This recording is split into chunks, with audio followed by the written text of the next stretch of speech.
بسم اللہ الرحمن الرحیم۔ بسم اللہ الرحمن الرحیم الحمد للہ رب العالمین والصلاة والسلام علی اشرف الانبیاء و سید المرسلین اما بعد فاعوذ باللہ من الشیطان الرجیم رب اشرح لی صدری ویسر لی امری واحلل عقدۃ من لسانی یفقہوا قولی ربنا زدنا علما اللہم فقہنا فی الدین۔ تفسیر القرآن الکریم کے آج کے اس درس میں ہم انشاءاللہ سورۃ یونس جو ہے اس کی آیت نمبر 75 سے 82 تک کا مطالعہ کریں گے۔ آج کی یہ جو آیات ہیں ان میں جو ماخوذ موضوعات ہیں ان میں موسیٰ علیہ السلام کی قوم کا اصل میں تذکرہ شروع ہو رہا ہے، اور اس کا کچھ حصہ جو ہے آج ہم انشاءاللہ پڑھیں گے۔ تو اس کا آغاز جو موسیٰ علیہ السلام کے معجزات ہیں ان سے ہوگا، اور پھر ان کی قوم کی ایک ایسی صفت کہ جس کو اللہ رب العزت نے بار بار قرآن میں ذکر کیا ہے، یعنی تکبر، اس کا ذکر آتا ہے۔ اور پھر حق کو جادو قرار دیا جانا، اس حوالے سے بات آئے گی کہ کیسے ہمیشہ یہ ایک ہی وتیرہ تمام قوموں کا رہا ہے کہ جب بھی حق پیش کیا جائے تو اس کو جادو کہتے ہیں۔ اور پھر ہر زمانے کے جو فرعون ہیں ان کا قول وہ کیا ہوا کرتا ہے اس کا تذکرہ آئے گا، اور حق اور باطل کا پھر آخر کار آمنا سامنا ہوتا ہے، اور اس میں نتیجہ کیا نکلتا ہے وہ ہم دیکھیں گے۔ اور جادو کا باطل ہونا یعنی غلط اور جائز نہ ہونا، اور حق کا غلبہ جو ہے کہ وہ ہمیشہ باطل ہونے والا ہے، ختم ہونے والا، اور حق جو ہے وہ غالب آنے والا ہے۔ اور آخر میں جو کلمات الہی ہیں، اللہ رب العزت نے حق کے ثبوت کے لیے کلمات کا تذکرہ فرمایا ہے۔ تو آج کے یہ مضامین انشاءاللہ ہم مطالعہ کریں گے۔ تو سب سے پہلے ہم تجوید کے ساتھ تلاوت جو آج کی آیات ہیں آیت نمبر 75 سے 82 تک وہ تلاوت کرتے ہیں۔ اعوذ باللہ من الشیطان الرجیم ثم بعثنا من بعدهم موسى وهارون إلى فرعون وملئه بآياتنا فاستكبروا وكانوا قوما مجرمين فلما جاءهم الحق من عندنا قالوا إن هذا لسحر مبين قال موسى تقولون للحق لما جاءكم أسحر هذا ولا يفلح الساحرون قالوا أجئتنا لتلفتنا عما وجدنا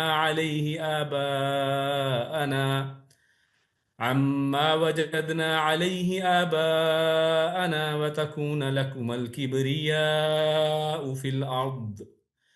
الأرض وما نحن لكما بمؤمنين وقال فرعون ائتوني بكل ساحر عليم فلما جاء السحرة قال لهم موسى ألقوا ما أنتم ملقون فلما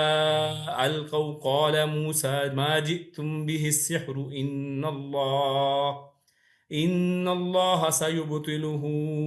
إن الله لا يصلح عمل المفسدين ويحق الله الحق بكلماته ولو كره المجرمون۔ تو ان آیات کی تلاوت کے بعد اب ہم اس کے لفظ بلفظ ترجمے کی طرف چلتے ہیں۔ اللہ رب العزت نے فرمایا ثم پھر بعثنا ہم نے بھیجا، ہم نے مبعوث کیا، من سے بعد ہم ان کے بعد میں موسیٰ علیہ السلام کو، وہارون اور ہارون علیہ السلام کو، الی طرف فرعون کی طرف، وملئہ اور اس کے سرداروں کی طرف۔ اور ملأ کا جو اصل معنی اور ترجمہ ہوتا ہے یعنی یہ بھر دینے والے، یعنی ایسے لوگ کہ جب وہ کسی مجلس میں ہوں تو وہ مجلس بھر جائے، ان کی وجہ سے اور بھی بہت سے لوگ ان کو دیکھنے آ جاتے ہیں، یا کہہ لیں مجلس کے اندر ایک سما بن جاتا ہے۔ تو مالا یہ بھرنے والے، اور اس سے مراد اکثر سردار یا بڑے قسم کے بڑے بڑے لوگ ہوتے ہیں۔ وملائی اور سردار ہی اس کے یعنی فرعون کے، بھی ساتھ آیاتنا ہماری آیات، ہماری نشانیاں، تو استکبرو ان سب نے استکبار کیا. اور یہ جو کبیر کا لفظ معروف ہے یعنی بڑا ہونا، تو یہ وہی اصل میں ہے تکبر کا لفظ، کیونکہ ساتھ سین تا بھی ہے. تو الف سین تا اگر کسی لفظ کے شروع میں آ جائے تو اس میں طلب کا معنی پایا جاتا ہے. یعنی خود سے انسان اگر اپنے اوپر کوئی ایک چیز طاری کرتا ہے تو اس کے لیے الف سین تا شروع میں حمزہ سین تا وہ لگ جاتا ہے. تو یہاں پر استکبرو یعنی اس کا مطلب ہوا کہ انہوں نے تکبر کیا، یعنی خود سے انہوں نے اپنے آپ کو بڑا سمجھا، انہوں نے تکبر کیا. وکانو اور تھے قومن لوگ یا ایسی قوم مجرمین جو مجرم لوگ، یعنی تھے وہ مجرم لوگ لیکن انہوں نے اپنے آپ پر تکبر کیا، اپنے آپ کو بڑا سمجھا. فا تو لما جب جا آیا ہم ان کے پاس الحق، اور یہاں پر الف لام کے ساتھ ہے، یعنی حق جو اصل میں حق ہے، جو حقیقی جو ایک سچی اور ستھری بات ہے. جب حق ان کے سامنے آیا، ان کے پاس آیا، من سے عندنا، عندی پاس، نہ ہماری یعنی ہمارے پاس سے، ہماری طرف سے جب ان کے پاس حق آیا، قالو تو ان سب نے کہا، ان بے شک، ہاذا یہ، اور یہ ہاذا یہ اشارے کے لیے، قریب کے اشارے کے لیے ہے، لسحر لا البتہ، یقیناً یہ لام تاکید ہے اصل میں، سحر، اور نکرہ دیکھیں، سحر جو ہے وہ جادو کو کہتے ہیں، اور اس میں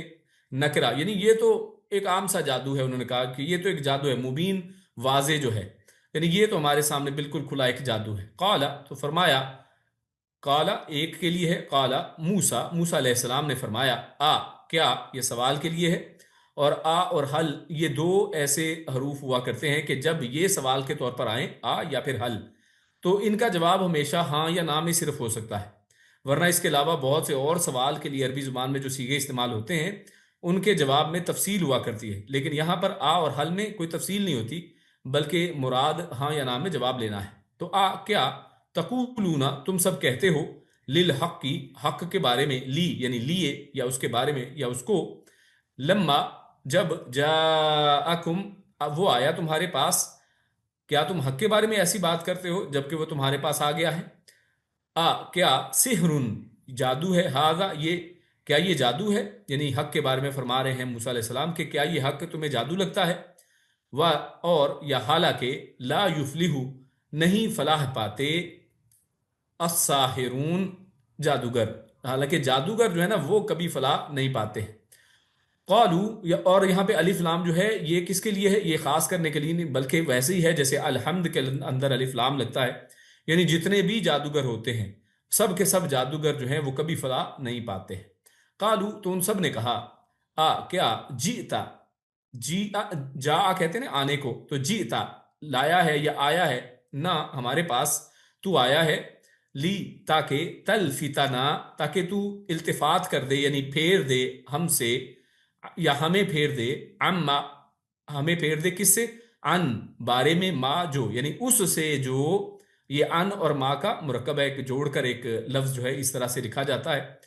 تو تاکہ تو ہمیں پھیر دے اس سے جو، وجدنا واجدہ پانے کو کہتے ہیں، یعنی پایا ہم نے، علیہ اس پر، آباءنا آبا یہ باپ دادا کی جمع ہے، یعنی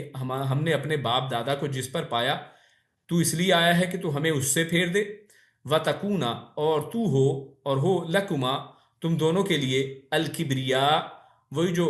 استکبارہ انہوں نے اپنے بارے میں بات کی تھی نا تکبر کی، تو کہتے ہیں وَتَكُونَ اور ہو تم دونوں کے لیے، الکبریا بڑائی، یعنی تم خود بڑے بن جاؤ، فی الارض زمین میں،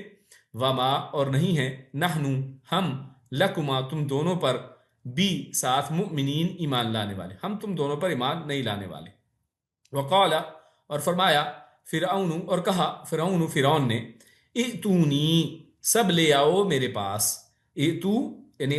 لے کے آؤ میرے پاس، بی ساتھ، کل ساحرن ہر جادوگر کو، علیم علم والے یعنی جو علم رکھنے والا ہو، ماہر جادوگر. فلما پھر جب جا آ گئے، السحرۃ جادوگر، قال تو کہا، اب وہاں پر جا السحرۃ یعنی جادوگر جب سب کے سب آ گئے تو انہوں نے کہا، لہم ان سے، موسیٰ علیہ السلام نے، القو کہ تم سب ڈالو، ما جو تم سب، ملقون سب ڈالنے والے ہو، القاء کرنا ڈالنے کو کہتے ہیں. فلما پھر جب، القو ان سب نے ڈال دیا، قال تو فرمایا موسیٰ علیہ السلام نے ما جو جی تم لائے ہو بھی ساتھ ہی اس کو، یعنی جس کو بھی تم لے کے آئے ہو نا، السحر وہ تو جادوگر ہے، وہ تو جادو ہے، یعنی تم جو لائے ہو وہ صرف جادو ہے۔ ان اللہ بے شک اللہ سا یبطلہ سا ان قریب، یبطلو وہ باطل کر دے گا، اسے ان قریب اللہ اسے باطل کر دے گا، یعنی کیونکہ یہ اس کا نصیب ہے جادو کا کہ وہ باطل ہی ہونے والا ہے۔ ان اللہ بے شک اللہ لا یصلح لا نہیں یصلح وہ سنوارتا اصلاح کرتا عمل کی المفسدین فساد کرنے والوں کے، اللہ رب العزت فساد کرنے والوں کے کام کو کبھی نہیں سنوارتا، اس کی اصلاح نہیں کرتا ہے۔ وَيُحِقُّ اللَّهُ اور یحق سچ کرتا ہے، سچا کرتا ہے اللہ الحق حق کو، بھی ساتھ کلمات ہی اپنی کلمات سے، اپنی باتوں سے، ولو اور اگرچہ کریہا ناپسند کریں، کراہت کریں، جیسے مکروہ کا لفظ اردو میں ہم بولتے ہیں یہ وہی ہے کریہا، ناپسند کریں المجرمون سب جرم کرنے والے لوگ، چاہے جرم کرنے والے سب کے سب اسے ناپسند ہی کریں، اللہ رب العزت حق کے ساتھ سچا اور اپنے باتوں کے ذریعے سے سچ کر کے دکھاتا ہے، ثابت کرتا ہے۔ تو یہ آیات تھی آیت نمبر 75 سے آیت نمبر 82۔ آیت نمبر 75 سے شروع کرتے ہیں، اور اس سے پہلے ہم دیکھیں کہ پچھلی دفعہ ہم نے فرعون قوم نوح علیہ السلام کا قصہ پڑھا۔ نوح علیہ السلام کے بارے میں اللہ رب العزت نے سورہ یونس کے اندر انبیاء کے تذکرے میں سب سے پہلے نوح علیہ السلام کا تذکرہ فرمایا، اور پھر اس کے بعد اللہ رب العزت نے اس کے بعد بہت سے عظیم المرتبت جو اولو العزم انبیاء ہیں ان کا تذکرہ کیا کہ اللہ رب العزت نے نوح علیہ السلام کے بعد بے شمار انبیاء کی ایک جماعت کو وہ لوگوں کی طرف انسانوں کی ہدایت کے لیے بھیجتا ہی رہا۔ یہ اللہ رب العزت نے ایک انتظام کر رکھا ہے انسانوں کے لیے۔ اور آج ہم موسیٰ علیہ السلام کے اس تذکرے کو ہم پڑھ رہے ہیں، موسیٰ علیہ السلام اور ہارون علیہ السلام کا جس میں تذکرہ ہے، تو یہ اولو العزم انبیاء سے لے کر پھر موسیٰ علیہ السلام تک کی نبوت کا آغاز جو ہے وہ ہوتا ہے، اور یہ ہم آج اس قصے تک پہنچے ہیں۔ لیکن اصل میں غور کریں تو ربط کیا ہے، یعنی نوح علیہ السلام کے بعد ڈائریکٹ جو ہے وہ موسیٰ علیہ السلام کی طرف آنا، تو ان دونوں قوموں کے اندر اصل میں ایک ان کی انجام کار کے اندر ایک ربط معلوم ہوتا ہے۔ یعنی یہ دوسرا قصہ موسیٰ اور ہارون علیہ السلام کی قوم کا ہے کہ جو غرق ہونے میں نوح علیہ السلام کی قوم کی مثال ہے، یعنی جس طرح نوح علیہ السلام کی قوم وہ تباہ و برباد ہوئی غرق کر کے، اللہ رب العزت نے ان کے اوپر پانی کا عذاب بھیجا اور ان سب کو غرق کر دیا، تو آپ جانتے ہیں کہ موسیٰ علیہ السلام کی بھی قوم کا انجام، یہ فرعون کا انجام یہ اسی طرح سے ہوا، اور فرعون اور اس کے جو سارے اس کے دربار کو بھرنے والے اور اس کے سارے ماننے والے جتنے بھی اس کی قوم تھی، ان سب کا بھی انجام اللہ رب العزت نے نوح علیہ السلام کی قوم ہی کی طرح کیا۔ تو ایک تو ہمیں یہ ربط اس کے اندر نظر آتا ہے، اور جیسے اللہ رب العزت نے پچھلی دفعہ انبیاء کی بات کی کہ اس کے بعد اللہ نے بے شمار انبیاء بھیجے، تو یقیناً آپ دیکھیں کہ نوح علیہ السلام سے لے کر موسیٰ علیہ السلام تک بے شمار انبیاء کا ایک سلسلہ جاری ہوتا ہے، اور پھر اللہ رب العزت ابراہیم علیہ السلام کا تذکرہ فرماتے ہیں قرآن مجید میں، اس ترتیب سے آپ کو ملتا ہے کہ اس کے بعد پھر انبیاء کا ایک سلسلے کے بعد پھر ابراہیم آخر کار آتے ہیں، اور پھر ابراہیم کے تذکرے کے بعد پھر ایک بنی اسرائیل ان کے اولاد میں سے یعقوب علیہ السلام جن کا نام اسرائیل تھا، تو کیونکہ ان کی اولاد میں سے یہ بنی اسرائیل نکلے ہیں تو بنی اسرائیل کا ایک تذکرہ شروع ہوتا ہے، اور پھر بنی اسرائیل میں اللہ رب العزت نے قرآن میں فرمایا کہ بے شمار انبیاء کو اللہ رب العزت نے ان میں بھیجا ہے، تو بہت سے ایک بڑی تعداد انبیاء کی پے در پے ایک کے بعد دو یا بعض اوقات ایک ہی دور میں ایک سے زیادہ انبیاء بھی بنی اسرائیل کے اندر وہ اللہ رب العزت مبعوث کرتا رہا، تو لہٰذا اس سے یہ آغاز ہو رہا ہے۔ اچھا، ایک اور اہم بات یہ ہے کہ اب یہاں پر یہ فرعون اور موسیٰ علیہ السلام کا اور اس قصے کا تذکرہ کرنے کا کیا مقصد ہے، تو اس حوالے سے بھی اگر ہم دیکھیں تو آپ دیکھیے کہ موسیٰ علیہ السلام وہ جن معجزات کو لے کر آئے اور اللہ رب العزت کے سامنے جو انہوں نے اللہ کی آیات پیش کی اور اللہ کا پیغام پیش کیا، تو ان لوگوں نے موسیٰ علیہ السلام کو کیا جواب دیا؟ تو آج کے درس میں ہم نے اس کی ترجمے میں ہم نے پڑھا کہ اللہ رب العزت نے فرمایا کہ ان لوگوں کا بھی جواب اسی طرح کا تھا کہ جیسا کہ آج محمد رسول اللہ صلی اللہ علیہ وسلم جب یہ دین اسلام ان مشرکین مکہ کے سامنے پیش کر رہے تھے، تو ان لوگوں کا مشرکین مکہ کا رویہ بھی کوئی مختلف نہیں تھا، لہٰذا ان کا بھی رویہ ویسا ہی تھا جیسا موسیٰ علیہ السلام کی قوم کا رویہ موسیٰ علیہ السلام کے ساتھ ہوا، کہ انہوں نے بھی ان کو کیا کہا کہ یہ ایک جادو ہے، جو آپ پیش کر رہے ہیں یہ ایک جادو ہے۔ اور رسول اللہ صلی اللہ علیہ وسلم کو بھی ان لوگوں نے، مشرکین مکہ نے آپ صلی اللہ علیہ وسلم کے دین کو، آپ کے بتائے ہوئے حق کو جادو کہہ کر اصل میں ٹھکرا دیا۔ تو سمجھانے کی بات اصل میں یہ ہے، ان آیات میں اللہ رب العزت جو سمجھانا چاہ رہے ہیں، اور اس وجہ سے ان آیات کا، ان قصوں کا، ان واقعات کا یہاں پر تذکرہ اللہ رب العزت نے فرمایا ہے کہ یہ کوئی نئی بات نہیں ہے، بلکہ یہ ایک طریقہ کار ہے، یہ ایک پیٹرن ہے۔ آپ دیکھ سکتے ہیں کہ پچھلی قوموں میں بھی جو مجرم قومیں رہا کرتی تھی تو ان کا ایک ہی انداز تھا، تو جو شخص یا قوم بھی دلیل سے لاجواب ہو جائے وہ اسے جادو کہہ کر جان چھڑاتی ہے۔ تو یہ کہ جان چھڑانے کا ایک انداز ہے، یہ اصل میں کوئی جواب حقیقتا نہیں ہے، بلکہ یہ ایک طریقہ ہے، ایک بہانہ ہے کہ جس کو وہ پیش کر کے جان چھڑانے کی کوشش کرتے ہیں۔ اور آپ جانتے ہیں کہ کتب روایت کے اندر ایسی روایات موجود ہیں کہ جس میں مشرکین مکہ جب اکٹھے آپس میں مذاکرہ کرتے تو اس میں رسول اللہ صلی اللہ علیہ وسلم پر کیا بہتان باندھا جائے تو اس کے لیے طرح طرح کی باتیں گھڑا کرتے تھے، حالانکہ وہ جانتے تھے کہ وہ ایسے نہیں ہیں، رسول اللہ صلی اللہ علیہ وسلم کا کردار ان کے سامنے تھا۔ خیر، اب ہوا کیا، موسیٰ علیہ السلام کی قوم میں بھی اگر دیکھیں تو ان میں سے بعض تو ان جادوگروں کی طرح تھے نا، کہ جادوگروں نے کیا کیا موسیٰ علیہ السلام کی قوم میں، جب جادوگر انہوں نے اپنے عصا، اپنی لاٹھیاں، اپنی رسیاں جب پھینکی تو وہ جو ہے رسیاں اور اس طرح کے سانپ بن گئیں۔ اور جب موسیٰ علیہ السلام نے اپنے اس عصا کو پھینکا، اللہ کے حکم سے وہ عصا جو ہے وہ ایک اژدہا، ایک بڑا سانپ بن جاتا ہے۔ تو اس کے بعد جب اس چیز کو، اس حق کو دیکھتے ہیں وہ جادوگر بھی جو ایمان لے آتے ہیں، یعنی سب سے پہلے اس حق کو پہچاننے والے وہ جادوگر ہی بنتے ہیں۔ تو یہاں پر رسول اللہ صلی اللہ علیہ وسلم کو اس انداز میں بھی ایک تسلی دی گئی ہے کہ ان میں سے یہ جو کفار مکہ آج جن کے ساتھ آپ مخاطب ہیں پیارے حبیب صلی اللہ علیہ وسلم، ان میں سے بعض تو ان جادوگروں کی طرح ایمان لے آئیں گے، تو اس وجہ سے آپ بھی پر امید ہو جائیں کہ آپ اپنا درس جو ہے، اپنا دین کی دعوت جو ہے، آپ اپنے تبلیغ کا جو مشن ہے اس کو جاری و ساری رکھیں، نا امید نہ ہوں، بلکہ یہ مشن ایسا ہے کہ جس کے اندر بہت سے لوگ آج جو بالکل آپ کے مقابل ہیں، کل کو وہ آپ کے حواری بن جائیں گے، آپ کے صحابی بن جائیں گے، اور جو اپنے کفر پر اڑے رہے وہ فرعون اور اس کی قوم کی طرح تباہ برباد ہو جائیں گے۔ تو نتیجہ دیکھیے آپ کے سامنے ہے، ان آیات کو پڑھنے سے پتہ چلتا ہے کہ دیکھیے یا تو یہ ہے کہ لوگ رسول اللہ صلی اللہ علیہ وسلم کے ساتھ مل جائیں، اور اگر ایسا نہیں ہے، اگر ایمان نہیں لاتے ہیں تو وہ فرعون کی طرح، جیسے فرعون اور اس کی قوم نے جب ایمان نہیں لایا تو کیا ہوا؟ کیا وہ آج باقی ہیں؟ نہیں، ان کی ہر چیز برباد ہو چکی ہے۔ اللہ رب العزت نے ان کو نوح علیہ السلام کی قوم کی طرح ان کو بھی پانی کے اندر غرق کر کے تباہ برباد کر دیا۔ تو آج ان کا کوئی پرسان حال نہیں، آج ان کو کوئی جاننے والا نہیں، ان کی قوم کے اندر سے کوئی شخص باقی نہیں ہے کہ کہہ سکے کہ میں فرعون کی قوم میں سے۔ تو خیر، اس پہلی آیت کے اندر اللہ رب العزت نے فرمایا کہ جو موسیٰ اور ہارون علیہ السلام نے، وہ اللہ رب العزت نے ان کو فرعون کی طرف بھیجا، اور یہاں پر موسیٰ علیہ السلام کے ساتھ ان کے بھائی ہارون کا بھی تذکرہ ہے۔ تو یہ موسیٰ اور ہارون علیہ السلام، ان دونوں کو موسیٰ علیہ السلام ہی کے ایک کہہ لیں کہ گزارش پر اللہ رب العزت نے ان کے بھائی ہارون بھی، اللہ رب العزت نے ان کی ہاتھ بٹانے کے لیے، ان کی مدد کے لیے، ان کی حوصلہ افزائی کے لیے اللہ رب العزت نے ان کو بھی ان کے ساتھ نبوت کے اس منصب پر اللہ رب العزت نے جو ہے ان کو چن لیا۔ تو یہ موسیٰ اور ہارون، یہاں پر کیونکہ مختصراً یہ سارا واقعہ ہے تو اس لیے بہت تفصیل میں ہم نہیں جائیں گے۔ تو خیر، موسیٰ اور ہارون علیہ السلام جو ہے فرعون کی طرف اللہ نے مبعوث فرما دیے، اور یہ جب آتے ہیں اپنا پیغام لے کر، آیتیں لے کر، تو صرف موسیٰ علیہ السلام اور ہارون فرعون کے پاس نہیں آتے، بلکہ ایک دربار کے اندر، ایک کھلے بھرے مجمع کے اندر ان کے سامنے بات چیت کرتے ہیں۔ تو وہاں پر ملائی ہی اس کے سردار بھی موجود تھے، تو ان سب نے کیا کیا؟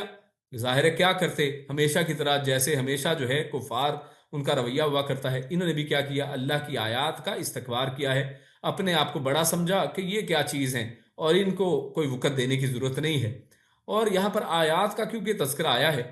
تو مفسر یہاں پر لکھتے ہیں کہ اللہ رب العزت نے قرآن مجید کے اندر دوسرے مقام پر سورہ بنی اسرائیل کے اندر، جس کو اسرا بھی کہا جاتا ہے، اس سورت کے اندر آیت نمبر 101 ہے، اللہ نے وہاں پر ان آیات کی تعداد گنوائی ہے۔ اللہ رب العزت فرماتا ہے وَلَقَدْ آتَيْنَا مُوسَىٰ 9 آيَاتٍ بَيِّنَاتٍ۔ تو یہ آیت آگے تک چلتی ہے، تو اللہ رب العزت نے فرمایا کہ یقیناً ہم نے موسیٰ علیہ السلام کو 9 آیات، 9 آیتیں، 9 معجزات عطا فرمائے تھے۔ تو جن آیات کا اللہ رب العزت نے یہاں پر مختصر تذکرہ فرمایا ہے، یہ 9 آیتیں تھیں، 9 معجزات تھے جو اللہ رب العزت نے موسیٰ علیہ السلام کے ذریعے سے ان کی قوم جو ہے یہ فرعون اور فرعون کے حواریوں ان کے سامنے وہ پیش کیے ہیں۔ اور سیدنا عبداللہ ابن عباس رضی اللہ تعالیٰ عنہ، اسی طرح مجاہد، اکرمہ، شعبہ اور قتادہ رضی رحمہ اللہ، ان کے قول کے مطابق حضرت موسیٰ علیہ السلام جو تھے ان کو عطا کی جانے والی نشانیاں وہ یہ تھیں، اور یہ نشانیاں یعنی صرف اس حدیث میں نہیں بلکہ قرآن مجید کے مختلف مقامات پر آپ کو سورۃ الاعراف کے اندر، سورۃ طٰہٰ میں، سورۃ القصص وغیرہ میں آپ کو یہ مختلف آیات مختلف جگہوں پر مل جائیں گی، لیکن اکٹھی اگر 9 ذکر کرنی ہو تو یہ ہیں، جیسے ان میں ایک ید بیضا، یعنی مراد اسے یعنی وہ ہاتھ کہ جب وہ اس کو اپنی بغل میں اپنی یا جیب میں ڈالتے تو وہ بڑا بہترین سفید رنگ کا وہ ہو کر نکلتا، ایک روشن ہاتھ کی طرح نکل آتا، یعنی غیر سو، یعنی وہ کوئی بیماری کی وجہ سے نہیں بلکہ وہ اللہ کے معجزے کی وجہ سے روشن ہو جاتا۔ پھر اسی طرح عصا، ان کی ایک لاٹھی جو تھی جو سانپ کبھی بن جاتی، کبھی اس سے چشموں کے اندر سے پانی نکلتا، اور کبھی اسی طرح سمندر 2 ٹکڑے ہو جاتا، تو یہ سب اللہ رب العزت نے اس عصا میں معجزات رکھے۔ اور اسی طرح تیسرا قحط سالی کا ایک معجزہ، اسی طرح پھلوں کی کمی کا، طوفان کا، اور اسی طرح ٹڈی دل جو ہے، اور جوئیں یا کھٹمل جو ہیں، اسی طرح مینڈک اور خون کا عذاب، یہ مختلف طرح کے معجزات جو ہیں جو عام روٹین میں ممکن نہیں تھے۔ وہ کسی بھی برتن کو کھولتے اس میں سے خون نکلتا، پانی جو ہے وہ کوئی پانی پینے کے قابل ہی نہ رہا، ہر چیز کے اندر سے مینڈک نکل آتے، بستر جو ہے جوؤں اور کھٹملوں سے بھر جاتے۔ تو یہ اللہ رب العزت کی طرف سے معجزے کی شکل میں کہ اللہ رب العزت عاجز کرنا چاہتا تھا کہ تم کسی چیز پر قادر نہیں ہو، تم ربکم العالی کہہ تو سکتے ہو لیکن اس کو ثابت نہیں کر سکتے ہو، جبکہ اللہ رب العزت کی ذات ہر چیز کرنے کے اوپر قادر ہے۔ تو لہٰذا خیر ان کے قوم والوں نے اور فرعون نے استکبار کیا ہے، اپنے آپ کو بڑا سمجھا، تکبر کیا، اور وہ اصل میں مجرم قوم تھے۔ تو معلوم ہوا کہ تکبر اور اللہ کی آیات کی تکذیب کرنے والے لوگ مجرم ہوتے ہیں، یعنی اگر مجرم کوئی شخص پہچاننا چاہے تو اللہ رب العزت یہاں پہ فرما دیا فَاسْتَكْبَرُوا وَكَانُوا قَوْمًا مُجْرِمِينَ، کیونکہ انہوں نے تکبر کیا اور وہ تھے ہی اصل میں مجرم قوم۔ تو تکبر اور اللہ کی آیات کی جو تکذیب ہے، یہ 2 کام انہوں نے کیے ہیں، اور تکبر ہی کے اندر اصل میں اللہ کی آیتوں کی تکذیب انہوں نے کی ہے کہ ہم بڑے ہیں، ہمارے سامنے کوئی چیز نہیں ہے، اور ہم جو حکم کریں، ہم جس طرح سے فیصلے کریں، تمہارے آگے کسی کی کوئی حیثیت نہیں ہے۔ تو اللہ رب العزت نے فرمایا کہ اس طرح کے انداز کے جو لوگ ہیں، کانوا قوما مجرمین، وہ اصل میں مجرم ہوا کرتے ہیں، یہ جرم والے لوگ ہیں، ان کا جرم ثابت ہو چکا ہے۔ اور اسی طرح رسول اللہ صلی اللہ علیہ وسلم کا فرمان ہمارے سامنے ہے، صحیح مسلم کی حدیث ہے، قال رسول اللہ یطوی اللہ عز وجل السماوات یوم القیامہ ثم یأخذہن بیدہ الیمنی ثم یقول انا الملک این الجبارون این المتکبرون ثم یطوی الارضین بشمالہ ثم یقول انا الملک این الجبارون این المتکبرون۔ تو رسول اللہ صلی اللہ علیہ وسلم نے فرمایا، ترجمہ کچھ یوں ہے کہ اللہ عز وجل قیامت کے دن آسمانوں کو لپیٹے گا، پھر ان کو دائیں ہاتھ سے پکڑ لے گا اور فرمائے گا بادشاہ میں ہوں۔ آج دوسروں پر جبر کرنے والے کہاں ہیں؟ این الجبارون، جو بڑے جابر بنتے تھے آج وہ کدھر ہیں؟ اور این المتکبرون، آج تکبر کرنے والے کدھر ہیں؟ یعنی جو اپنے آپ کو بڑا سمجھتے تھے، لوگوں کے اوپر زور زبردستی دھونس دھاندلی سے کام کرتے تھے، کدھر ہیں وہ؟ اور پھر اللہ رب العزت بائیں ہاتھ سے زمین کو لپیٹ لے گا۔ غور کیجئے، یعنی جو لائق ہے اصل میں جو ہے تکبر کرنے کے، جس کو کبر جو ہے وہ لائق ہے، وہ ہے اللہ کی ذات، کہ پوری زمین جس کے اوپر انسان چلتا پھرتا ہے، اتنی بڑی زمین ہے کہ اس کو کئی مہینے لگتے ہیں اس زمین کے اوپر مکمل سفر کرنے میں۔ زمین کے ابھی بھی کئی اتنے حصے ہیں کہ جن کو انسان ابھی تک ایکسپلور نہیں کر سکا ہے، اس کو تلاش نہیں کر سکا ہے، اس کا سفر نہیں کر پایا ہے۔ اللہ کیا فرماتا ہے کہ اللہ اس کو اپنے دائیں ہاتھ میں، اپنے بائیں ہاتھ میں لپیٹ لے گا، آسمانوں کو اپنے دائیں ہاتھ میں لپیٹ لے گا۔ تو یہ اللہ رب العزت کی ذات دیکھیے، اتنے بڑے آسمان، اتنی بڑی زمین، ان سب کو اللہ رب العزت جو اپنے ہاتھوں میں لپیٹ سکتا ہے، اپنی مٹھی میں پکڑ سکتا ہے، وہ رب یقیناً اس لائق ہے، وہ کہتا ہے کہ بادشاہ میں ہوں۔ آج جبر کرنے والے کہاں ہیں؟ تکبر کرنے والے کہاں ہیں؟ تو یہ تکبر کی اصل میں حقیقت ہے، اور ان آیتوں میں بھی جو انہوں نے تکبر کیا، آگے کی آیتیں ان کی حقیقت کو اجاگر کر رہی ہیں۔ اللہ فرماتا ہے اگلی آیت میں فَلَمَّا جَاءَهُمُ الْحَقُّ مِنْ عِنْدِنَا قَالُوا إِنَّ هَذَا لَسِحْرٌ مُبِينٌ، کہ جب ان کے پاس ہماری طرف سے حق پہنچ گیا تو انہوں نے پھر آگے سے کیا کہا کہ یہ تو لَسِحْرٌ مُبِينٌ، یہ تو یقیناً واضح جادو ہے۔ اب یہاں پر اللہ رب العزت نے حق کو اس کی عظمت میں اضافہ کرنے کے لیے کیا فرمایا ہے؟ الحق، اور دوسرا فرمایا من عندنا۔ ایک تو وہی اصل میں حق ہے، ایک تو الحق کہہ دیا، دوسرا من عندنا سے اس کو اپنے ساتھ نسبت دے دی کہ یہ ہماری طرف سے حق ہے. یہ حق وہ نہیں ہے کہ جس کو لوگ کوئی ایک اصول اور ضابطہ بنا لیں اور کہیں کہ یہ آج سے حق ہوگا. جیسے آج جمہوری نظاموں میں ہوتا ہے کہ کچھ بھی ایک اصول بنایا جاتا ہے اور پھر اس کے اوپر سب لوگ متفق ہو جاتے ہیں اور اس دن سے آگے پھر وہ حق بن جاتا ہے کہ جناب یہ ایسا ہوگا اور یہ درست ہے اور باقی جو اس کے خلاف کرے وہ غلط ہے. جبکہ اللہ فرماتا ہے الحق، یہ جو حق ہے من عندنا وہ ہماری طرف سے ہے. تو اس حق کی عظمت کے بیان کے لیے اللہ رب العزت نے یہ الفاظ استعمال کیے ہیں، اور یہ اس وجہ سے بھی کہ جتنا یہ حق بڑا ہے تو اس کی تردید کرنے والے، اس کو برا بھلا کہنے والے، اب ان کا جرم بھی جو ہے اتنا ہی بڑا ہو جاتا ہے. تو انہوں نے اس کے جواب میں کیا کہا ہے؟ قالوا ان ھذا لسحر مبین. انہوں نے کہا کہ یہ تو ایک واضح جادو ہے.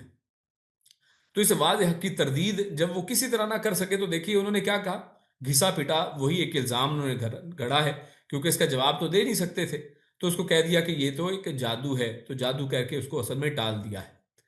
تو یہاں پر اس کے بعد آیت نمبر 77 میں اللہ فرماتا ہے قال موسیٰ علیہ السلام نے فرمایا اتقولون للحق لما جاءکم،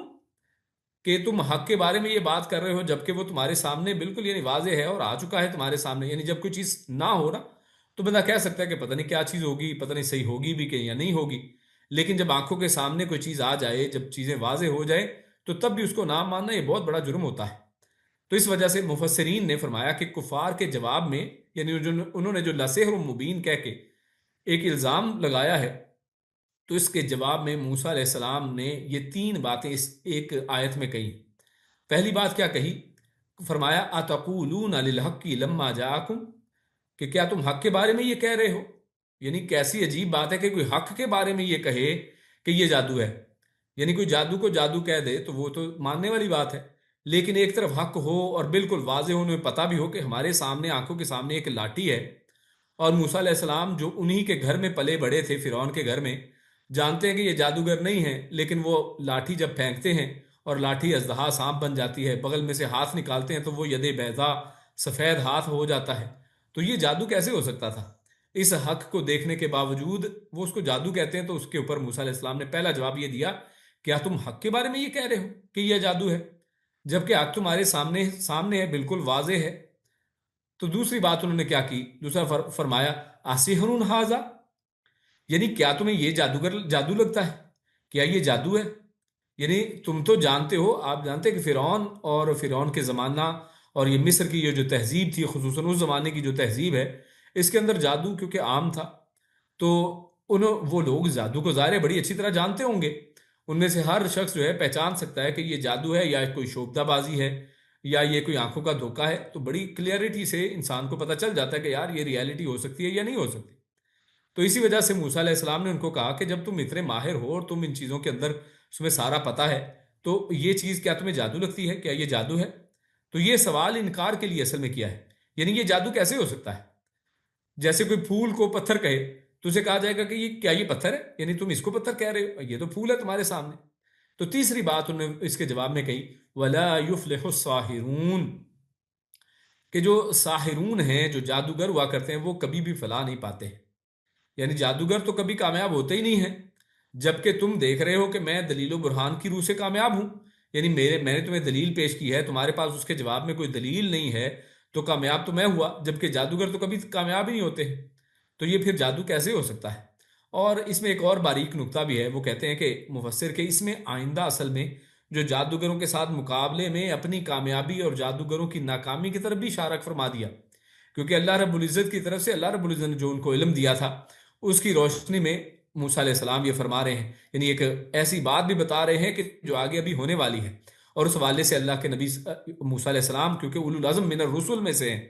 تو اللہ رب العزت کے وحی سے، اللہ رب العزت کے فرمان کے مطابق وہ اپنی قوم کو یہ بھی ایک بات اس کی طرف اشارہ کر رہے ہیں کہ آگے تم ناکام ہونے والے ہو اور میں کامیاب ہونے والا ہوں. اور کیا بھلا کبھی جادوگر بھی کامیاب ہوتا ہے؟ تو جادوگر تو کبھی کامیاب ہی نہیں ہوتا ہے. تو لہٰذا جو میری کامیابی ہے وہ اس بات کا ثبوت ہے کہ میں جادوگر نہیں ہوں، اور یہ جو کچھ میں پیش کر رہا ہوں یہ جادو ہرگز نہیں ہو سکتا ہے. اس کے بعد فرمایا قالوا اجئتنا لتلفتنا. اب ان کی طرف سے جواب آتا ہے، اور ان کی طرف میں جمع کا صیغہ ہے، یعنی اس میں فرعون ہے، فرعون کے جو ملا، اس کے جو سردار تھے، جنہوں نے یعنی جو درباری تھے، بڑے بڑے جو عہدوں پر فائز لوگ تھے، اب ان کی طرف سے جواب آتا ہے، وہ سب کہتے ہیں اجئتنا لتلفتنا عما وجدنا علیہ آباءنا، یعنی کیا تم ہمارے پاس وہ چیز لے کے آیا ہے کہ جس کے ذریعے سے تو ہمیں ہمارے آباء و اجداد کے دین سے پھیر دے، وَتَكُونَ لَكُمُ الْكِبْرِيَاءُ، اور تم دونوں بڑے بن کر بیٹھ جاؤ اس زمین کے اوپر، یعنی تم اس کے اوپر قبضہ کر لو۔ تو اب غور کیجئے، جب منکرین کی جو حجتیں ہیں اور جو دلائل ہیں وہ ظاہر جواب نہیں دے پائے، اس سے جب وہ عاجز ہو گئے، تو اس کے بعد انہوں نے پھر آگے سے دیکھی ایک نئی بات گھڑی ہے، ایک نئی بات بنائی ہے۔ یہ وہی چیز ہوتی ہے کہ جب آپ کے پاس جواب نہ ہو تو کسی پہ الزام لگا دیا جائے۔ جیسے آج کل آپ دیکھتے ہیں کہ کوئی بھی بات کرے اسرائیل کے خلاف تو کیا کہتے ہیں، اینٹی سیمیٹک ہے، یہ فوراً آپ کہہ دیں گے کہ یہ ٹیررسٹ ہے، اور فوراً ان کے اوپر کوئی نہ کوئی الزام لگا دیا جائے گا، تاکہ ان کے اوپر ایک الزام لگا کے اس طرح سے لوگوں کو ان سے متنفر کرنے کی کوشش کی جائے۔ تو فرعون اور اس کے درباریوں نے فوراً یعنی ایک چال چلی ہے، اور اس چال کے ذریعے سے انہوں نے کیا کہا کہ ان کے اوپر کوئی الزام لگاتے ہیں، جو الزام ہی ہو، جیسے پہلے شروع میں جادوگر کہہ دیا، اب کیا کہہ رہے ہیں، اب کہہ رہے ہیں کہ تم تو اس وجہ سے آئے ہو کہ ہمارے آباء و اجداد کے دین سے پھیر دو، کیونکہ یہ آباء و اجداد کے ساتھ لوگوں کی محبت اور بڑی عقیدت ہوا کرتی ہے۔ تو اس وجہ سے لوگ جو ہے نا، ان کے اندر جیسے کہتے ہیں سینٹیمنٹ ان کا ابھار دینا، ان کے اندر جو ہے نا ایک جو اندرونی دلی ایک محبت ہوتی ہے بڑوں بزرگوں کے ساتھ، اپنے قبیلے کے ساتھ، اپنے جو ہے جو کلینز ہوتے ہیں ان کے ساتھ جو ان کا ایک تعلق واسطہ ہوتا ہے، تو وہ ایک جذباتی ایک رشتہ ہوا کرتا ہے۔ تو اپنی قوم کو اصل میں اس کے اندر جذباتیت میں ڈالنے کی کوشش کی۔ اور تیسری بات سیاسی انداز میں کہی ہے۔ سیاسی انداز میں کیسے کہی کہ کیا تم ہماری اس زمین کے اوپر قبضہ کرنا چاہتے ہو؟ تو یہاں پر دیکھیے یعنی ان کا کیسی چال ہے۔ فرعون اور اس کے ساتھی، ان کے عقائد، ظاہر اپنے آپ کو وہ رب کہتا ہے، شرکی عقائد کی وجہ سے وہ مذہبی برتری بھی جتاتے رہتے تھے،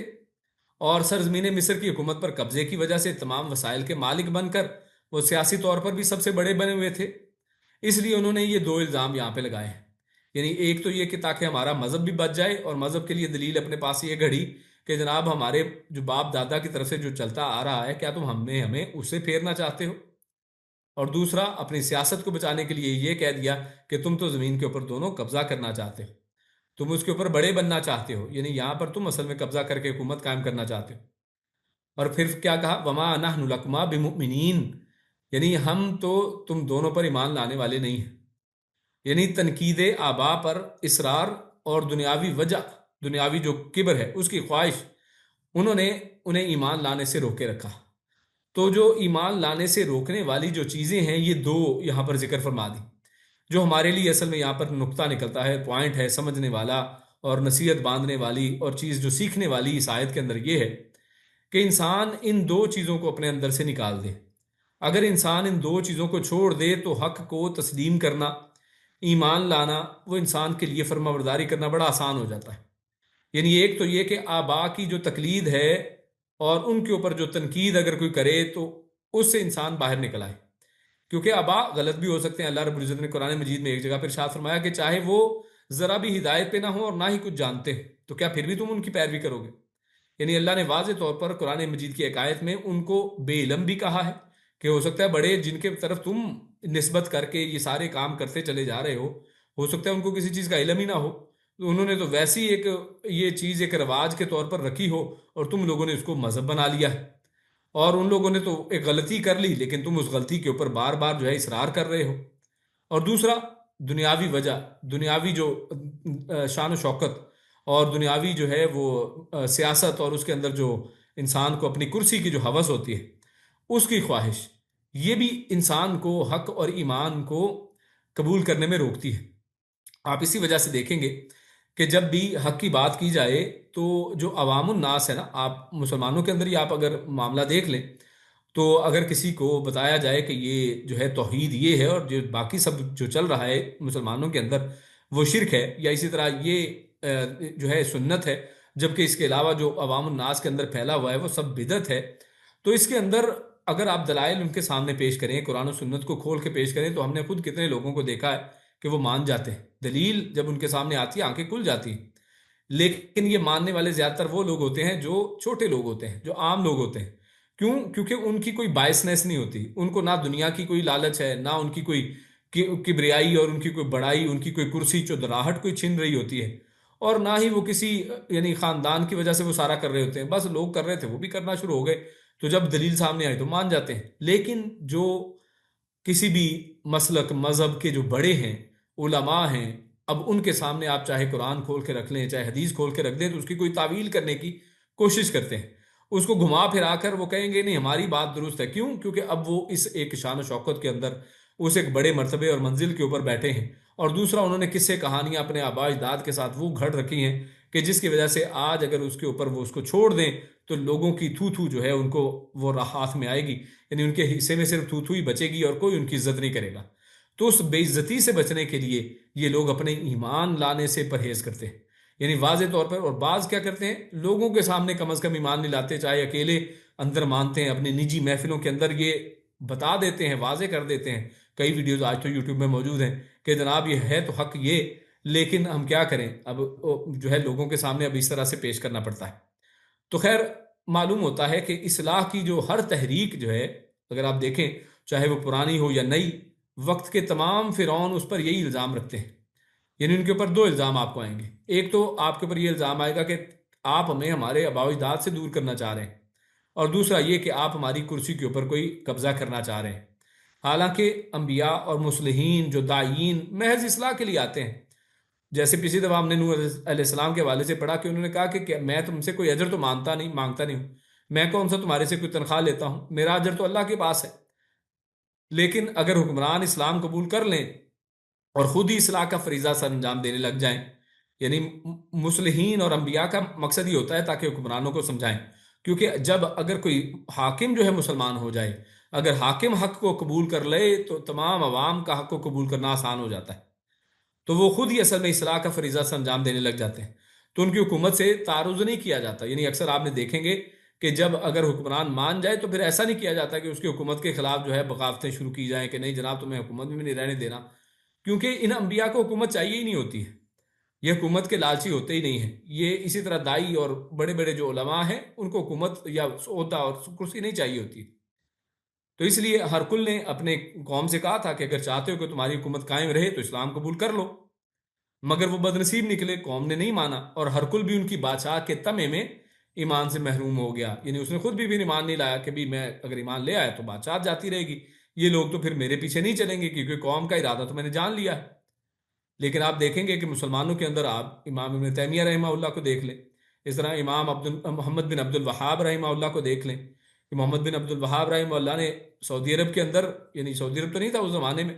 تو آل سعود کے ساتھ یا امام سعود کے ساتھ مل کر انہوں نے سعودی عرب کے اندر جو ہے ایک تحریک کا آغاز کیا ہے، اور اس کے بعد حکومت نہیں چاہی ہے، حکومت ان کو کہ تم کرتے رہو، اور دین کہاں کام کرنے کا جو ذمہ ہے، اور اس حاکم کو دین اور توحید کی وہ سمجھ بوجھ عطا کی تاکہ اس کے بعد جو ہے وہ ایک اسلام کا ایک اچھا اور بہتر نظام جو ہے، اور آج بھی اگر دیکھیں تو دنیا اسلام کے اندر جتنے مسلمان ممالک ہیں ان میں قدرے بہتر جو ہے آپ کو یہی حکومت ملے گی کہ جہاں پر آج بھی توحید کا ڈنکا بجتا ہے۔ تو خیر یعنی یہ فائدہ ہوتا ہے، اور کسی بھی حاکم، کسی بھی جو مصلح، کسی بھی نبی یا کسی بھی دائی، اس کی ہرگز کوشش یہ نہیں ہوتی ہے کہ وہ حکومت کے اوپر قبضہ کرے۔ تو یہ ایک بالکل یعنی کہہ لیں کہ بیس لیس بات تھی جو اس فرعون نے اور اس کے جو ہے حواریوں نے اصل میں موسیٰ علیہ السلام اور ہارون علیہ السلام کے حوالے سے کہی تھی۔ اس کے بعد آگے چلتے ہیں تو اللہ رب العزت نے آیت نمبر 79 میں ایک فرمایا وقال فرعون اتونی بکل ساحر علیم۔ اب اس سے ظاہر بند تو کچھ پا نہیں رہا تھا، تو اس نے اب کہا کہ بھی بات کو ایک تو ٹالنا ہے کسی طریقے سے، اور دوسرا یہ کرتے ہیں کہ ان کا مقابلہ رکھ لیتے ہیں۔ اب اس کی تفصیل جو ہے وہ ہم پہلے بھی سورۃ الاعراف میں قدر تفصیل سے پڑھ چکے ہیں، آگے بھی آئے گی انشاءاللہ سورۃ طٰہٰ کے اندر، سورۃ القصص وغیرہ میں یہ باتیں آئیں گی آگے مزید۔ تو خیر یہاں پر تفصیل سے ہم بات نہیں کریں گے، تو بات یہ ہے کہ فرعون نے پھر بلا بھیجا کہ سارے جو جادوگروں کو اکٹھا کیا جائے، اور فرعون نے کہا کہ میرے پاس سارے ماہر جادوگر وہ لے آؤ۔ اس کے بعد آتا ہے فلما جاء السحرۃ، جب سارے جادوگر آ گئے تو قال لهم موسیٰ القوا ما انتم ملقون، تو موسیٰ علیہ السلام نے پھر کہا کہ بھئی تم جو کرنا چاہتے ہو نا، اپنا جادو جو ہے نا میرے سامنے پیش کرو، تو جادو تم جو پھینکو گے، جو پھینکنا چاہتے ہو، جو ڈالنا چاہتے ہو وہ ڈال دو۔ اور ان جادوگروں نے اپنی رسیاں، اپنے جو لاٹھیاں اور اس طرح کی جو بھی چیزیں تھیں ان کے پاس، جو ایک انہوں نے ایک لوگوں کی آنکھوں کے سامنے جو ہے نا ایک ابہام اور ایک ایلوژن جو تھی، یعنی ایک اصل میں سراب کریٹ کیا، اس انداز میں، اصل میں کچھ بھی نہیں تھا ویسا، ایک جادو تھا، آنکھوں کا دھوکا تھا، تو انہوں نے وہ پیش کر دیا۔ فلما القوا، جب انہوں نے ایسا کر دیا، قال موسیٰ ما جئتم بہ السحر، تو موسیٰ علیہ السلام نے تو دیکھتے ہی نہ پہچان گئے موسیٰ علیہ السلام، اور انہوں نے کہا کہ جادو تو وہ ہے جو تم لائے ہو، یعنی یہ ہے جادو، جادو اس کو کہتے ہیں۔ یعنی تھوڑی دیر پہلے فرعون نے کیا کہا تھا؟ فرعون نے موسیٰ علیہ السلام اور ہارون علیہ السلام نے جب اللہ کی آیات اور جو ہے وہ معجزات پیش کیے تھے، تو فرعون نے کیا کہا تھا؟ انہوں نے کہا کہ یہ تو کھلا جادو ہے، جبکہ موسیٰ علیہ السلام اب اس بات کا جواب یہاں پہ دے رہے ہیں، اس بات کا جواب یہاں پہ دیا جا رہا ہے۔ وہ کہتے ہیں کہ جادو اس کو کہتے ہیں، یہ دیکھو یہ ہوتا ہے جادو، یہ جو تمہارے سامنے لاٹھی پھینکی ہے یہ کچھ بھی نہیں ہے، لاٹھی ہے، یہ رسی ہے، رسی ابھی بھی رسی ہی ہے، ہل رہی ہے، لوگوں کو ایسے لگ رہا ہے کہ جناب وہ ہل رہی ہے تو شاید یہ کوئی سانپ بن گیا ہے، اصل میں تو سانپ نہیں ہے، یہ تو آنکھوں کا ایک دھوکا ہے، تو اس کو کہتے ہیں اس جادو۔ تو اس لیے موسیٰ علیہ السلام نے پہلی بات کیا کی؟ ما جئتم بہ السحر، جو تم لے کے آئے ہو نا، یہ جو تم دکھا رہے ہو یہ اصل میں جادو ہے۔ اور آگے موسیٰ علیہ السلام نے پیشگوئی بھی کر دی، فرمایا ان اللہ سیبطلہ، کیونکہ پتا تھا کہ جادو جو ہے وہ کبھی بھی فلاح نہیں پائے گا، جیسے پچھلی آیت میں بات بھی ہوئی تھی کہ جادو کبھی فلاح نہیں پاتا ہے، تو اس لیے فرمایا کہ ان اللہ، بے شک اللہ، سیبطلہ، ان قریب، یعنی ابھی آپ دیکھ لو گے تھوڑی دیر کے بعد کہ یہ سب اس سب کو باطل کر دے گا، ان سب کو۔ اور ہوا بھی ایسا، موسیٰ علیہ السلام نے اللہ کے حکم سے اپنا وہی عصا جب پھینکا تو وہ عصا اللہ کے حکم سے بہت بڑا اژدہا بن گیا، اور اس نے جو کچھ وہاں پہ پڑا تھا، لاٹھیاں اور وہ بھالے، ان سب کو موسیٰ علیہ السلام کا وہ جو اژدہا تھا وہ سب کو کھا گیا اور سب کچھ ختم ہو گیا۔ تو ان جادوگروں کو تو پتا تھا کہ جناب یہ جو ہم نے کیا تھا یہ تو جادو ہے، لیکن یہ جو موسیٰ علیہ السلام نے جو لاٹھی ڈالی ہے، یہ جو کچھ ہوا ہے یہ جادو نہیں ہو سکتا ہے، یہ جادو ہے ہی نہیں۔ تو وہ چیز کو، یعنی آنکھوں کے سامنے جو ابھی موسیٰ علیہ السلام نے فرمایا کہ ابھی تم دیکھ لو گے کہ جادو کیسے باطل ہوتا ہے، تو اس حق اور باطل کے آمنے سامنے میں آپ نے دیکھا کہ چاہے جادوگر تعداد میں بڑے ہوں، چاہے ان کے ساتھ حکومت وقت ہو، چاہے مالا جو بڑے بڑے بلینئر ملینئر اور جو بڑے بڑے لوگ ہیں گورنر، وہ سب چاہے اس باطل حکومت کے ساتھ ہوں، لیکن اس سب کے باوجود جو باطل ہونے والی چیز ہے، جو ختم ہونے والی چیز ہے، جو ہارنے والی چیز ہے، وہ کیا ہے؟ وہ یقیناً وہ یہی جو، یعنی جو فسادی لوگ ہیں، جو باطل لوگ ہیں، جو جادوگر ہیں، جو اصل میں حقیقتاً جادوگر ہیں، اصل میں وہی جو آنکھوں کے اوپر پٹیاں، آنکھوں کے اوپر دھوکا۔ اور آج بھی دیکھیے کہ آج کی جو بڑی بڑی حکومتیں ہیں یہ آنکھوں کے اوپر دھوکا کس طرح سے کرتی ہیں۔ آج وہ واٹس ایپ کے ذریعے، ٹک ٹاک کے ذریعے، سوشل میڈیا کے ذریعے جھوٹی خبریں مشہور کر کے، جھوٹی باتیں مشہور کر کے لوگوں کے آنکھوں کے اوپر دھوکا ڈالنے، آنکھوں کے اوپر پردہ ڈالنے کی کوشش کرتی ہیں، لوگوں کو اس جادو کے اندر پھنسانے کی کوشش کرتے ہیں کہ لوگ سچ کو بھول جائیں اور اس فریب کے اندر آ جائیں۔ لیکن اللہ فرماتا ہے، موسیٰ علیہ السلام نے جیسے فرمایا کہ ان اللہ سیبطلہ، ان قریب جو ہے بے شک یقین اس میں کر لیا جائے کہ باطل کو اللہ رب العزت جو ہے وہ ختم کر دے گا، باطل جو ہے وہ ختم ہو جائے گا۔ ان اللہ لا یصلح اعمال المفسدین، اس کی وجہ کیا ہے؟ ان، کہ بے شک اللہ لا یصلح، وہ نہیں سنوارتا مفسد کے کسی بھی عمل کو۔ مفسد جو ہوتے ہیں، جو فساد کرنے والے ہیں، ان کا کوئی بھی عمل کبھی بھی سنورتا نہیں ہے۔ تو اس وجہ سے انہوں نے یہ پیش گوئی پہلی کر دی کہ ان قریب اللہ رب العزت ان کے اس جادو کو بھی ختم کر دے گا اور یہ باطل ٹھہرے گا۔ اور یہاں پر مفسدین کن کو کہا ہے اللہ رب العزت؟ یہاں پر مفسدین انہی جادوگروں کو کہا گیا کہ جو مفسد ان کو قرار دیا ہے، جو ایک مشرک، ظالم اور خدائی کے دعوے دار کی حمایت محض دنیا کے لالچ میں کر رہے تھے۔ دوسری جگہ پہ اللہ رب العزت نے فرمایا نا کہ یہ جب جادوگر آئے تھے تو انہوں نے آتے ہی کیا کہا تھا کہ اگر ہم جیت گئے تو ہمارے لیے کیا ہوگا؟ تو فرعون کہتا ہے کہ تمہیں کیا ملے گا؟ جو کچھ ملے گا وہ تو ملے گا، تم میرے قریبی بن جاؤ گے، یعنی تمہیں اعزاز بھی ملے گا اور میری قربت بھی ملے گی، اور مال و دولت تو اپنی جگہ پہ ہے۔ یعنی اس دنیا کی لالچ میں جب انسان آتا ہے اور اس کی وجہ سے حق کو بھول کر، حق کو ٹھکرا کر جب وہ باطل کا ساتھ دیتا ہے، تو اللہ رب نے فرمایا یہ ہیں اصل میں فسادی لوگ، جو چاہے خود ڈائریکٹلی سامنے، یعنی خود فرعون نہیں ہے، یہ تو اس کے کارندے ہیں صرف، لیکن جب اس کی حمایت میں جاتے تو اصل میں مفسد لوگ یہی ہوا کرتے ہیں۔ لیکن آگے اللہ کی ایک توفیق ہوتی ہے، اللہ رب العزت کی ایک تقسیم ہے کہ کبھی اللہ رب العزت ان مفسدوں کو بھی ہدایت دے دیتا ہے، اور ہم نے دیکھا کہ یہاں پر آگے چل کر مفسد، یعنی یہی جو جادوگر ہیں، یہی سب سے پہلے ایمان لانے والے بنتے ہیں۔ لیکن یہاں پر اللہ رب العزت واضح طور پر فرما دیا کہ اصل میں مفسد جو ہیں، جو فسادی ہوتا ہے، جب تک وہ فساد کے اس عمل کو کرتا رہے گا وہ کامیاب نہیں ہو سکتا، اس کا عمل وہ سنور نہیں سکتا ہے، اس کے اندر کوئی فائدہ اور برکت نہیں ہو سکتی ہے، وہ اصل میں باطل ہی رہے گا جب تک کوئی شخص وہ کام چھوڑ نہیں دیتا ہے۔ اس سے یعنی ایک امید بھی بنتی ہے کہ حالانکہ فرما دیا کہ مفسد کا کوئی عمل جو ہے وہ سنورتا ہی نہیں ہے، لیکن اس سے مراد صرف یہ ہے کہ اس کے صرف فساد والے اعمال کی بات ہو رہی، یعنی اگر وہ حق کی طرف اپنا رجحان کرے، اگر وہ حق کی توفیق مانگے، اگر وہ عمل میں آگے آ جائے، اگر وہ باطل کو چھوڑ دے، حق کو تسلیم کر لے، تو یقیناً اللہ رب العزت جو ہے اس کی بھی اصلاح فرما دیتے ہیں۔ اور آگے اللہ رب العزت آج کی جو آخری آیت ہے اس میں اللہ فرماتا ہے وَيُحِقُّ اللَّهُ الْحَقَّ بِكَلِمَاتِهِ، یعنی اور سچا کرتا ہے اللہ حق کو اپنی باتوں سے، اپنے کلمات کے ذریعے سے۔ وَلَوْ كَرِهَ الْمُجْرِمُونَ، چاہے مجرموں کو وہ ناپسند ہی ہو، چاہے مجرم اس کو ناپسند ہی کرنے والے ہوں، یعنی اللہ تعالیٰ حق کو اپنے کلمات سے ثابت کر دیتا ہے، یعنی اس کی جو حق کا ثبوت اللہ کے کلمات کے ذریعے سے ہوتا ہے۔ تو اس حوالے سے پھر مفسرین نے مختلف طرح کی باتیں کی ہیں۔ تو تفسیر القرآن الکریم کے اندر مفسر وہ لکھتے ہیں کہ بھئی کلمات ہی، اپنے کلمات، اس سے مراد کیا ہے؟ تو اس سے مراد اپنی باتیں ہیں، اپنی باتوں کے ذریعے سے، یعنی ان وعدوں کے مطابق یہ باتیں اللہ رب العزت نے قرآن مجید میں، پچھلی کتابوں میں اپنے وعدوں کے ذریعے سے کی ہیں۔ تو اللہ ان وعدوں کے مطابق جو اس نے حق کو غالب کرنے کے متعلق کر رکھے ہیں، کہ جیسے پچھلی آیت میں آیا کہ عنقریب اللہ یقیناً اس کو باطل کر دے گا، یعنی یہ جادو جو ہے یہ باطل ہونے والا ہے۔ تو اللہ کی یہ بات تھی، اللہ کا یہ قول تھا، تو یقیناً اس قول کی وجہ سے، اس بات کی وجہ سے حق کو غالب اللہ رب العزت کرنے والا ہے۔ تو حق کو اللہ رب العزت اس طرح سچا کر دکھاتا ہے۔ اور اس طرح وہ لکھتے ہیں کہ یہ بھی مراد ہو سکتا ہے کہ چاہے تو اپنے کلمہ کن کے ساتھ، یعنی اپنے کسی حکم کے ساتھ، ظاہری اسباب کے بغیر بھی حق کو سچا کر دیتا ہے،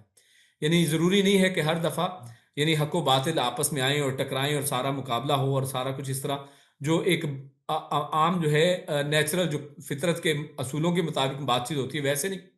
بعض اوقات اللہ رب العزت کچھ بھی کرنا چاہے تو کن کہہ کر چیزوں کو ختم کر دیتا ہے، جس کو مارنا چاہے اس کو ختم کر دیتا ہے، اس کی حکومت کو گرا دیتا ہے، سب کچھ اللہ رب العزت کے کن کے ساتھ ہر چیز ہو جاتی ہے۔ جب اللہ رب العزت کن کہتا ہے تو فیکون، تو وہ ہو جاتی ہے، اس کے آگے کوئی انکار کی گنجائش باقی نہیں بچتی ہے۔ تو یعنی اپنے کسی حکم کے ساتھ ظاہری اسباب کے بغیر بھی حق کو سچا کر دیتا ہے، یا پھر اپنے کلمات کی برکت سے حق کو سچا کر دیتا ہے۔ تو ایک یہ اس کا معنی ہے۔ اسی طرح تفسیر احسن البیان کے اندر وہ کہتے ہیں کہ یا کلمات سے مراد وہ دلائل اور براہین ہیں جو اللہ اپنی کتابوں میں اتارتا رہا، جو پیغمبروں کو وہ عطا فرماتا تھا، یعنی یا تو قرآن اور دیگر کتب کی وہ آیات ہیں، یا پھر وہ معجزات ہیں جو اللہ کے حکم سے انبیاء کے ہاتھوں سے صادر ہوتے تھے۔ یہ معجزات جو ہیں یہ بھی کلمات کے ذریعے ہیں، کیونکہ ان میں بھی اللہ رب العزت کا کلمہ، اللہ رب العزت کا حکم جو ہے شامل ہوتا ہے، کہ اللہ کے حکم سے وہ لاٹھی جو ہے وہ جو ہے اژدہا بن جاتی ہے، وہ لاٹھی جو ہے سمندر کے 2 پٹ کر دیتی ہے۔ تو یہ سب اللہ کے حکم سے کے ساتھ اللہ کے معجزات کے ذریعے سے ہوتا ہے، تو یہ بھی کلمات کے اندر وہ کہتے ہیں شامل ہے۔ یا پھر اللہ کا وہ حکم جو لفظ کن سے صادر ہوتا ہے، جیسے پہلے بیان کیا گیا۔ تو خیر یعنی یہ کسی بھی انداز میں آپ اس کو دیکھیں تو اللہ رب العزت کے کلمات جو ہیں ان کے اندر یہ برکت ہے، اور اللہ رب العزت کا کلمہ ہی اصل میں اولا ہے، وہی اصل میں سب سے اوپر ہے، کہ اللہ رب العزت جب کسی بات کا فیصلہ کر لیتے ہیں، اللہ رب العزت جب کسی حکم کو نازل کر دیتے ہیں، تو اصل میں حق وہی رہتا ہے، حق وہی ہے جو اللہ فرما دے۔ تو اس سے ہمیں یہ بھی پتہ چلتا ہے کہ جو عوام اور جو ہم لوگ اور جو دیگر علماء اور دیگر پوری دنیا کے سائنسدان یا پوری دنیا کے جتنے مرضی سمجھدار لوگ اگر وہ مل کر جو کچھ بھی کریں، جو کچھ بھی کہہ دیں، وہ اگر اس میں اللہ کے کلمات نہیں ہیں، اگر وہ اللہ کا کلمہ نہیں ہے، وہ اگر اللہ کا فرمان نہیں ہے، تو وہ حق نہیں ہے، کیونکہ حق کو سچا تو اللہ رب العزت کے کلمے کرتے ہیں، اور حق کی بات وہ اللہ کی طرف سے ہوا کرتی ہے۔ مجرموں کو چاہے پسند ہو یا نہ ہو، تو جو احکامات، جو شریعت کے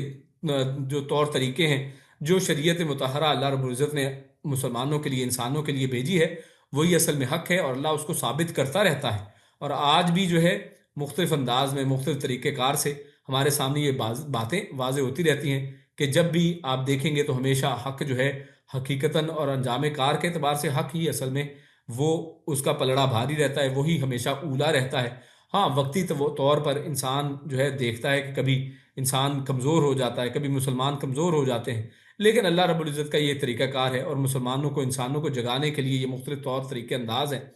لیکن ہمیں ہمیشہ حق کا ساتھ دینا ہے، اور اللہ رب العزت جس کو حق کہتے ہیں اس کو حق سمجھنا ہے، چاہے مجرم اس کو پسند کرے یا نہ کرے، مجرم اس کا کچھ بھی نام رکھیں، مجرم اس کو ٹیررزم کہیں، مجرم اس کو جو مرضی کہتے رہیں، تو یہ ان کے دیے ہوئے نام ہیں جن کی اللہ کے سامنے کوئی حیثیت نہیں ہے۔ اللہ رب العزت سے دعا ہے کہ ہم نے جو یہاں پر کہا، سنا، پڑھا، اس کو اپنے عمل میں لانے اور اس کو سمجھنے کی توفیق عطا فرمائے۔ اللہ رب العزت ہم سب کو نیک عمل اور اچھی سمجھ کی توفیق عطا فرمائے۔ سبحان ربک رب العزت عما یصفون وسلام علی المرسلین والحمد للہ رب العالمین۔ جزاکم اللہ خیر و بارک اللہ فیکم۔ السلام علیکم ورحمۃ اللہ وبرکاتہ۔